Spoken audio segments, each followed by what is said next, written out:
I built this software from the ground up, my brother Nathan announced to the 3 Google executives seated across the conference table, his chest puffed with the confidence of a man who had never faced consequences for lying. 2 years of 18-hour days, coding until my fingers bled. This is my life's work. My parents beamed from their seats beside him, Dad's hand on Nathan's shoulder in that proud father gesture I'd never once received. But why did the lead executive, a sharp-eyed woman named Patricia Okonkwo, keep glancing at me in the corner, and why did her next words turn Nathan's triumph into ash? That's fascinating, Mr. Hartley, Patricia said, opening a folder thick with printed documents. Because our technical team conducted a comprehensive code analysis before this meeting. The version control history shows 47,283 commits over 26 months, and every single one originates from an account registered to Maya Hartley. She turned to face me directly. Ms. Hartley, we're prepared to offer $28 million for Cascade Analytics. But we need to negotiate with the actual developer. Is that you? The silence in the room was so complete I could hear my own heartbeat. Nathan's face went from triumphant to terrified in the span of 2 seconds. Maya is just she handles the technical implementation, he stammered. I'm the visionary, Mr. Hartley. Patricia's voice was ice. Every line of code, every algorithm, every architectural decision in this software was made by someone using your sister's credentials. Either she built it, or you've committed fraud by misrepresenting ownership to a potential acquirer. She paused. Which is it? I stood up from my corner chair and walked to the table. I built it, I said quietly. All of it. And I'd be happy to discuss the acquisition, with my attorney present. I'd been invisible in the Hartley family since birth. Nathan was the firstborn son, the golden child who could do no wrong. He'd inherited my father's charisma and my mother's ambition, combining them into a personality that commanded attention in every room he entered. By 12, he was winning debate competitions. By 16, he was student body president. By 22, he'd graduated from Stanford Business School with a network of connections that would serve him for life. I was 3 years younger and might as well have been a ghost. Where Nathan was charming, I was awkward. Where he commanded rooms, I preferred corners. Where he built relationships with effortless grace, I built software with obsessive precision. My parents never understood what I did. Maya's always on her computer was their standard explanation to relatives, delivered with the tone of resigned disappointment usually reserved for discussing addiction. They'd stopped asking about my work years ago, having decided it was too technical to comprehend and too unglamorous to celebrate. So when I started building Cascade Analytics, a revolutionary data processing platform that could analyze complex datasets 400% faster than existing solutions, I didn't bother telling them. I just built. Cascade took 26 months to develop. I coded before work, after work, on weekends, on holidays. I taught myself machine learning algorithms, distributed computing architectures, database optimization techniques. I read research papers at 2 a.m. and implemented their insights by 4 a.m. and went to my day job at 8 a.m. like nothing had happened. The software started as a solution to a problem I'd encountered at my corporate job, slow data processing that bottlenecked our entire analytics pipeline. My employer wasn't interested in innovation, so I built it on my own time, with my own resources, in my own apartment. By month 18, I had a working prototype. By month 22, I had something revolutionary. By month 26, I had technology that major tech companies would kill to acquire. The problem was, I had no idea how to sell it. Nathan found out about Cascade by accident. He stopped by my apartment to pick up a birthday gift for our mother, a task he delegated to me, as usual, and noticed the development environment on my laptop screen. What's this? A project I've been working on. Like a hobby thing?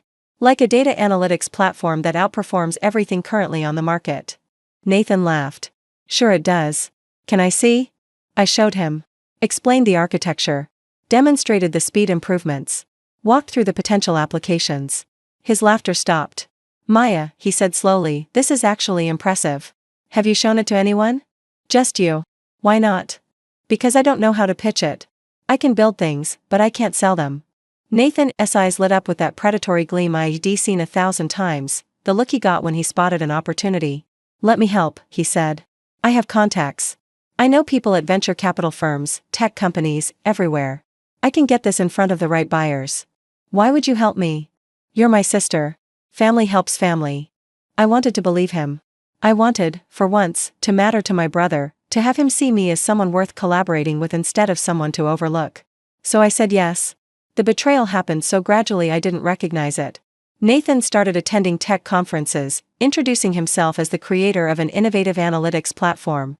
He scheduled meetings with potential investors and buyers, always positioning himself as the visionary founder. "You should come to this pitch meeting," he'd say. "But let me do the talking, I know how to handle these people." I attended the meetings.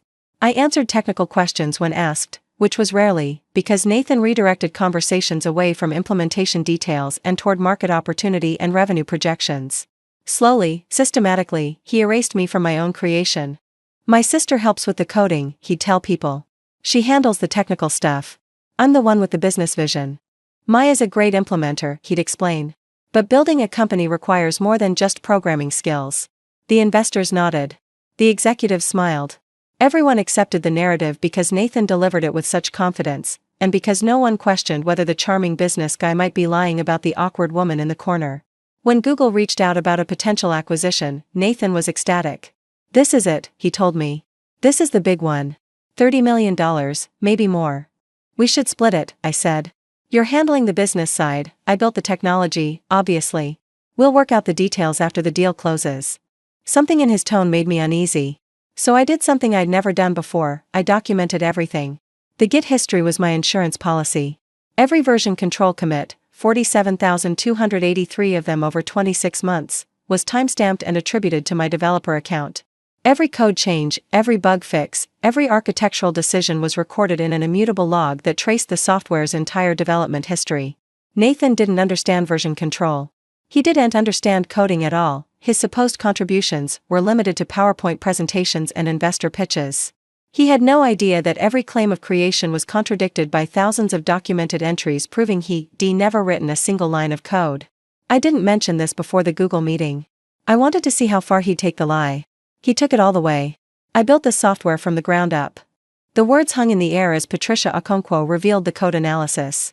My parents' proud expressions curdled into confusion. Nathan's confident posture collapsed into defensive stammering. The other Google executives exchanged glances that communicated volumes. "Ms. Hartley," Patricia said to me, "we've been in contact with your brother for 3 months under the assumption he was the primary developer.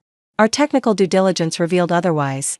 We apologize for any awkwardness this creates, but Google does not negotiate acquisitions based on fraudulent representations." "I understand. If you're the actual creator of Cascade Analytics, and you have proper documentation of ownership, we'd like to continue discussions with you directly." I pulled out the folder I'd brought. Patents filed in my name. Copyright registrations. The LLC formation documents showing me as sole owner. The complete version control history printed and notarized. "I have everything you need," I said. Nathan found his voice. "Maya, you can't do this. We had an agreement, we had nothing. You told people you built software you've never touched. You claimed credit for work you couldn't begin to comprehend. You brought our parents to watch your triumph without once mentioning that everything you were claiming was mine." I turned to my parents. "Did you know? Did you know he was lying about building it?" My mother's face went pale. "Nathan said you were helping him. Right." I laughed bitterly. "I have 26 months of 18-hour days documented in that version control history. Every algorithm, every function, every line of code, mine." Nathan's contribution was PowerPoint slides and lies. My father spoke for the first time. "Maya, this is a family matter. We shouldn't be airing a family matter?" "Dad, he tried to steal $28 million from me. In front of Google executives. Using a lie you apparently believed without question." I shook my head. This stopped being a family matter the moment he claimed my work as his. Patricia suggested we adjourn and reconvene without the family dynamics. The Google team left with my contact information and a commitment to continue discussions. My parents took Nathan to a corner for urgent whispered conversation. I gathered my documentation and headed for the door. "Maya, wait." Nathan caught my arm in the hallway. "We can still work this out. I'll admit I exaggerated my role, tell Google I was more on the business side." "Exaggerated?" I pulled free of his grip. "You told them you built it. You told venture capitalists you built it. You've been telling people for months that you're the creator, the visionary, the genius behind Cascade. That's not exaggeration. That's fraud. I was trying to help. You don't know how to sell things, so help me sell it. Don't steal it. There's a difference." "I wasn't stealing. What were you going to do when the deal closed, Nathan? Were you really going to split $28 million with me? Or were you going to explain that the business side deserved more, that your connections made the deal possible, that I should be grateful for whatever percentage you decided to give me?" He didn't answer. That's what I thought. The acquisition closed 4 months later.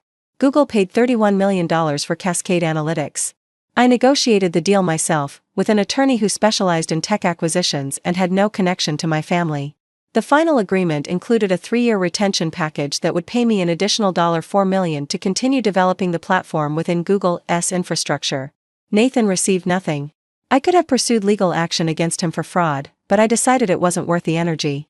The truth had come out in the most public way possible, in front of executives who would certainly share the story throughout the tech industry. His reputation as a business development professional would forever be tainted by the meeting where Google revealed he'd been lying about building software.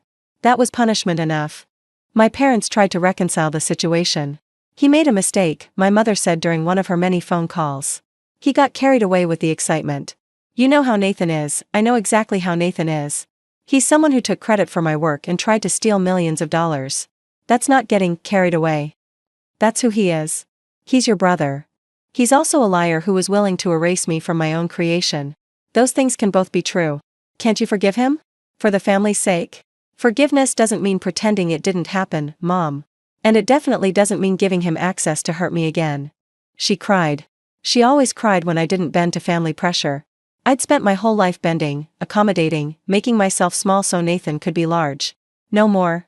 I love you, I told her. But I love myself enough to have boundaries now. Nathan crossed one. He doesn't get unlimited chances to cross more. The conversation with my father was worse. He'd always been Nathan's champion, always found ways to excuse his behavior and amplify his achievements.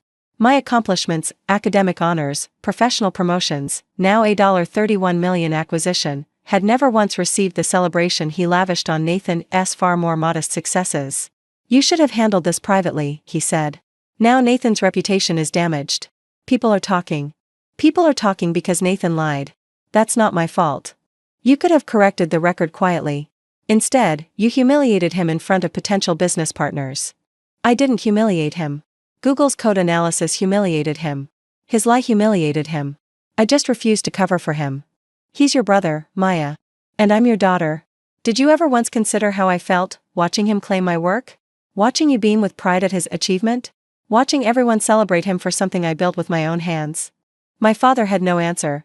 You've never seen me, I continued. Not really. Nathan was always the star, and I was always the afterthought. But here's the thing, Dad, while you were busy not seeing me, I was busy becoming someone worth seeing. And now the whole world sees me, whether you do or not.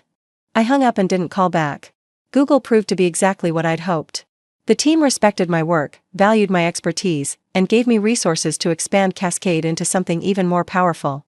Within 18 months, the platform was processing data for a third of Google's internal analytics operations. Within 3 years, it had become industry-standard technology that companies paid millions to access. I received 2 promotions, led a team of 40 engineers, and was featured in technical publications as a pioneer in distributed data processing.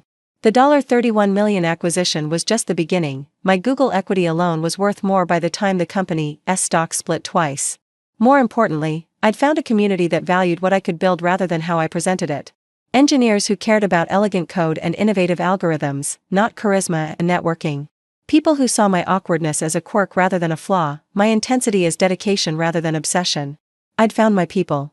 My family had never been among them. Nathan reached out 2 years after the acquisition. His text was carefully crafted. Maya, I've done a lot of thinking. What I did was wrong.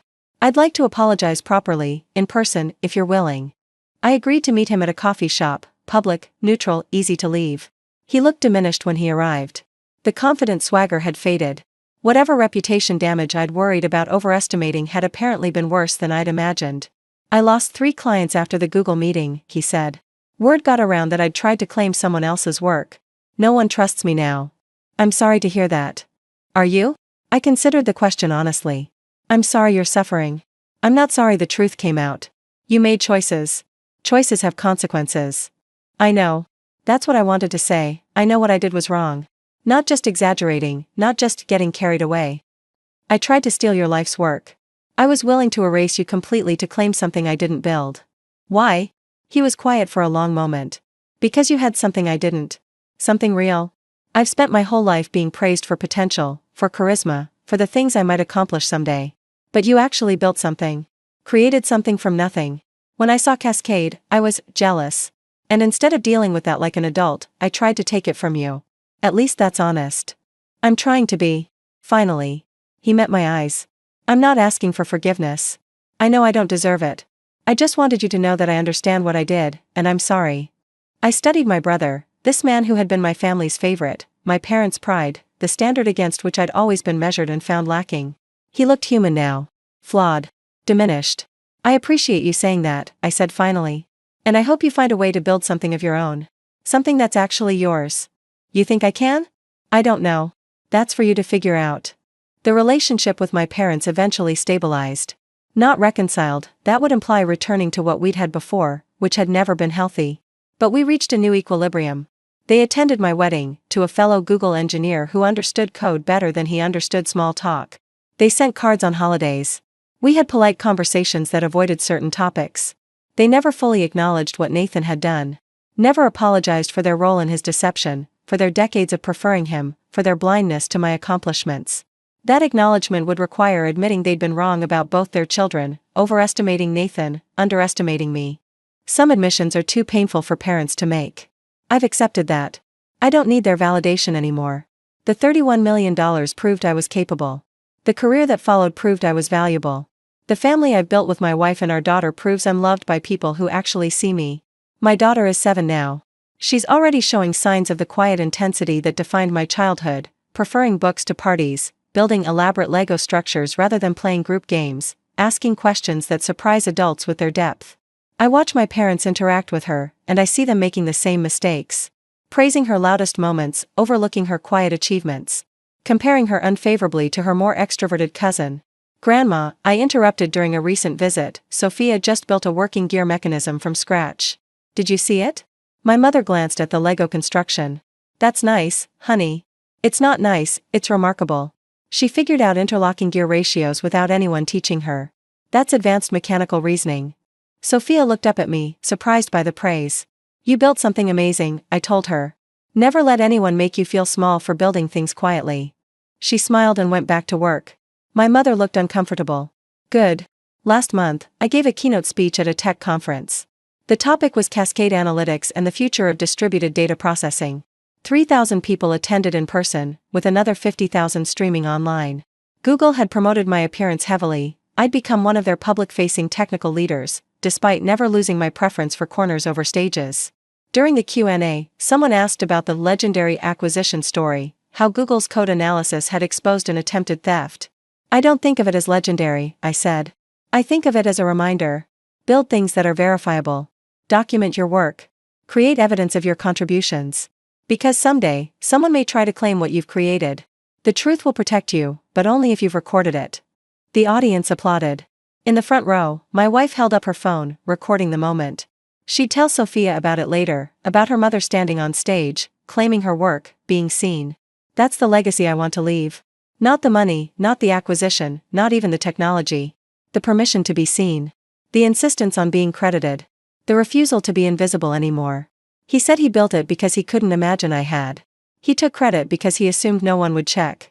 He brought our parents to witness his triumph because he never considered that triumph wasn't his. But 47,283 commits told a different story.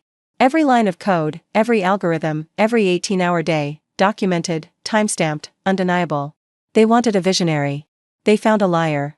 And in the corner, quietly waiting, they found me. The actual builder. The real creator. The sister everyone overlooked who turned out to be worth $31 million. The code doesn't lie. Neither, eventually, did I.